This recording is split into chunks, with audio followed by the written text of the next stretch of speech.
Hello students and welcome to today's biology class. So in the previous class we had completed chapter number 11, that is biotechnology principle and processes. Okay, तो आज हम लोग start करेंगे next chapter, that is chapter number 12, biotechnology and its application. तो हमने rDNA technology देखा, हमने किस तरह से जीन प्रोडक्ट्स ऑब्टेन करते हैं वो हमने देखा. आज हम लोग डिस्कस करेंगे कि ये जो बायोटेक्नोलॉजी है वो कैसे अप्लाई होता है in different fields, how it is applied in case of agriculture, in the medicines, in the therapeutic use, in diagnostic use. तो कहाँ कहाँ पे बायोटेक्नोलॉजी यूज होता है और क्या क्या टेक्निक्स हैं जिससे हम लोगों को बेनिफिट मिलता है. So will be discussing about that students, that is chapter number 12, biotechnology and its applications. Now let's first start with the introduction. Biotechnology deals with, this we have already discussed previously, biotechnology deals with industrial scale production of biopharmaceuticals and biologicals using genetically modified microbes, fungi, plants and animals. तो biotechnology use करके हम लोग large scale production कर सकते हैं किस चीज का? बायोफार्मास्यूटिकल्स. ये बायोफार्मास्यूटिकल्स जो वर्ड है, this literally means these are the different kinds of biological molecules that we extract from living organisms and use it as a pharmaceutical product. तो उसको हम लोग बोलते हैं biopharmaceuticals. Like take the example, इससे पहले भी हमने देखा था, we can isolate insulin. Okay, we can make insulin through rDNA technology. तो insulin is a hormone which is actually a biological product, but उसको हम लोग इंडस्ट्रियल स्केल पे प्रोड्यूस कर सकते हैं and use it as an medicine.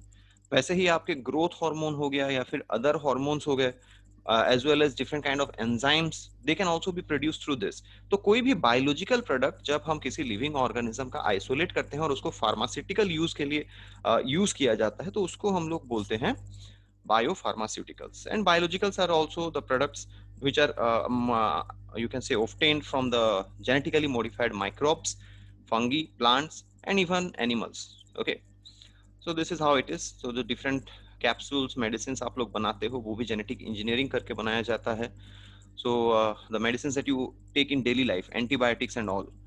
तो अभी तो कोविड का पेंडेमिक सिचुएशन चल रहा है and many people are dependent on this vitamins, multivitamins, different kinds of antibiotics that the doctors are prescribing, and all this are made through this process of biotechnology. Okay, that is the recombinant DNA technology. Applications of biotechnology include therapeutics. Therapeutics means for treatment of disease. Diagnostic means to identify the disease. ठीक है, therapeutic for treatment, diagnostic for identification of disease. Like take the example, जब भी आपको कोई disease होता है, आप doctor के पास जाते हो तो वो आपको कुछ टेस्ट करने के लिए बोलता है. Now after doing that test you become confirmed you are having this disease or you are not having this disease, right? तो वो जो टेस्ट आप लोग करते हो उसको हम लोग डायग्नोस्टिक्स बोलते हैं. This type of tests are conducted to see or to understand if you are suffering from that specific condition, that specific disease or not. Then we also make genetically modified crops for agriculture. इसको GM crops भी बोला जाता है. इसके बारे में details में हम लोग डिस्कस करेंगे in the upcoming class. Then the processed food, different kind of food material that is available in the market. जो packaged food आता है वो भी मिलता है. Like take the example, आजकल अगर आप सुपरमार्केट में जाओगे तो readymade soup, readymade different products, readymade करी, ये सब आ जाते हैं. तो वो भी बायो प्रोसेस करके किया जाता है. Different kind of pickles, different kinds of you can say spirulina and all which we have already seen कि सिंगल सेल प्रोटीन्स की तरह होते हैं. तो ये सारे प्रोसेस्ड फूड जो होते हैं, मतलब these foods are ready to eat. Okay, processed food means those foods which are completely cooked, which are completely made ready to use instantly. तो उनको जिस हिसाब से बनाया जाता है, जिस हिसाब से पैकिंग किया जाता है, वो सब बायोटेक्नोलॉजी के थ्रू से होता है. Besides that bioremediation means it is a way of treating pollution by use of microorganisms. ठीक है, bio as you know living, remediation means to recover. तो बायो रेमेडिएशन एक ऐसा टेक्निक है जहां पे हम लोग जेनेटिकली मॉडिफाइड ऑर्गेनिजम्स यूज करके पॉल्यूशन को टैकल कर सकते हैं. Like genetically modified organisms are used to control oil spills. कभी कभी क्या होता है कि समंदर में अगर कोई भी शिप डूब जाता है और वो ऑयल कैरिंग शिप होता है, तो ऑयल चारों तरफ स्प्रेड हो जाता है, and that causes a very high amount of damage to the ocean ecosystem. To degenerate this oil which is floating on the sea, तो हम लोग ये genetically modified micro organisms use करते हैं। वैसे बहुत जगह है जहां पे पॉल्यूशन अगर हो तो पॉल्यूशन को कंट्रोल करने के लिए हम लोग modified genetically modified organisms use करते हैं, तो उसको हम लोग बोलते हैं bioremediation. Besides that waste management, waste treatment, sewage treatment है जो हम लोग देखेंगे। There is a topic called CS treatment in your chapter of use of microbes for human welfare, उसमें हम लोग देखेंगे कैसे हम लोग वेस्ट मैनेजमेंट करते हैं।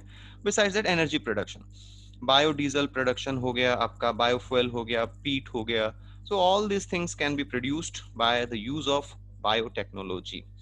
So these are the different fields as you can see. Microbes को हम लोग जेनेटिकली इंजीनियर करके वेस्ट वाटर ट्रीटमेंट कर सकते हैं, बायो कोरोजन कंट्रोल कर सकते हैं, बायोफ्यूल्स हम लोग बना सकते हैं, उससे डिजीज ट्रीटमेंट कर सकते हैं, नैनो टेक्नोलॉजी है अभी हमारे पास, different kinds of chemical substance हम लोग बना सकते हैं, फार्मास्यूटिकल टेस्टिंग में यूज होता है, बायो रेमेडिएशन में यूज होता है। So there is a vast scope for the biotechnological uses. Okay, there are certain major areas of research of biotechnology, क्योंकि देखो बायोटेक्नोलॉजी एक एवर इवॉल्विंग ब्रांच है। हम लोग बहुत सारे नए नए ऑर्गेनिजम्स देख रहे हैं, उनका नया नया प्रॉपर्टी आइडेंटिफाई कर रहे हैं, और उनके जो प्रॉपर्टीज हैं, उनका जो जेनेटिक कैरेक्टर है, उसको मॉडिफाई करके हम अपना बेनिफिट के लिए उसको यूज कर सकते हैं। तो ये एक एवर चेंजिंग फील्ड है बायोटेक्नोलॉजी का, जहाँ पे रिसर्च कॉन्टिन्यूसली चलते रहता है। तो major research areas in biotechnology, basically 3 research areas होते हैं। पहला रिसर्च एरिया होता है आपका to supply best catalyst, that is the microbes और pure enzymes in the form of improved organisms with better characteristics. तो एंजाइम प्रोडक्शन एक बहुत इंपॉर्टेंट फैक्टर होता है, रिसर्च एरिया होता है। कि देखिए हमने पहले ही डिस्कस किया था कि the first restriction endonuclease was hint 2 isolated from Haemophilus influenza, और उसके बाद से हमने 900 से ज्यादा रेस्ट्रिक्शन एंडोन्यूक्लियस अभी तक डिस्कवर कर चुके हैं हम लोग। तो ये जो एंजाइम्स हैं वो हम लोग डिफरेंट डिफरेंट माइक्रो ऑर्गेनिज्म से आइसोलेट करते हैं। तो अभी भी उस पर रिसर्च चल रहा है कि और कौन सा माइक्रो ऑर्गेनिज्म है, और कौन सा ऐसा लिविंग ऑर्गेनिज्म है जिससे हमें इस टाइप के एंजाइम्स मिल सकते हैं जो हम अपने बेनिफिट के लिए यूज कर सकते हैं। So that is a major area of research. Now the second one, it is creating optimal conditions by genetic engineering for a catalyst to function. जैसे आपका स्टेरिलाइजेशन टेक्निक हो गया। तो देखो ऐसा नहीं है कि आप कोई भी एंजाइम लाओ, उसको डाल दो किसी भी मीडियम में और वो ऑटोमेटिकली फंक्शन करने लगे। We have to make that sterile environment. तो स्टेरिलाइजेशन मेथड जो है उस पर भी अभी काम चल रहा है। कैसे हम लोग pure culture of bacteria isolate करेंगे, उस पर काम चल रहा है। लाइक अभी देखिए आप लोग, पैंडेमिक सिचुएशन चल रहा है, कोरोना वायरस है, तो कोरोना वायरस पे डिफरेंट टेस्ट किए जाते हैं, राइट। हम देखते हैं कि उसके अगेंस्ट में कौन सा वैक्सीन यूजफुल होगा, जो अभी डेवलपमेंटल स्टेज में है, corona virus vaccine.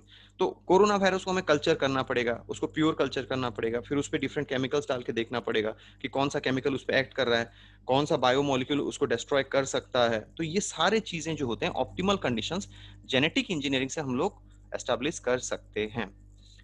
Next, it is the purification methods. The purification of proteins, organic compounds by developing downstream technologies. तो हमने प्रीवियस क्लास में डिस्कस किया था डाउनस्ट्रीम टेक्नोलॉजीज के बारे में, डाउनस्ट्रीम प्रोसेसिंग के बारे में। वहां पे आपका सेपरेशन, प्यूरिफिकेशन, आइसोलेशन, पैकेजिंग, ये सारे मेथड्स होते हैं। And I have told you students कि वहां पे प्रोडक्ट के हिसाब से हम अलग अलग टेक्निक्स यूज करते हैं। There are many such techniques, ठीक है। जैसे आपका जेल इलेक्ट्रोफोरेसिस हो गया, जेल क्रोमेटोग्राफी हो गया, कॉलम क्रोमेटोग्राफी हो गया, HPLC high performance liquid chromatography हो गया। तो बहुत सारे वैसे टेक्निक्स होते हैं। तो ये सब भी अभी रिसर्च हम लोग कर रहे हैं कि कौन से प्रोडक्ट के लिए कौन सा डाउनस्ट्रीम प्रोसेसिंग हम लोग कर सकते हैं, क्या क्या टेक्नोलॉजी और डेवलप कर सकते हैं फॉर बेटर प्रोडक्शंस, ठीक है। सो ये 3 मेजर एरियाज हैं for the research in biotechnology. Okay, so this is about the research areas of biotechnology and it is the introduction for the applications of biotechnology। तो हम लोग क्या करेंगे नेक्स्ट क्लास में, एक एक करके सारे फील्ड्स में बायोटेक्नोलॉजी का क्या क्या कंट्रीब्यूशंस होता है, कैसे यूज किया जाता है, that we will be discussing. So in the next class we will move on to the applications of biotechnology in the field of agriculture. We'll start with agriculture. Okay, thank you everyone.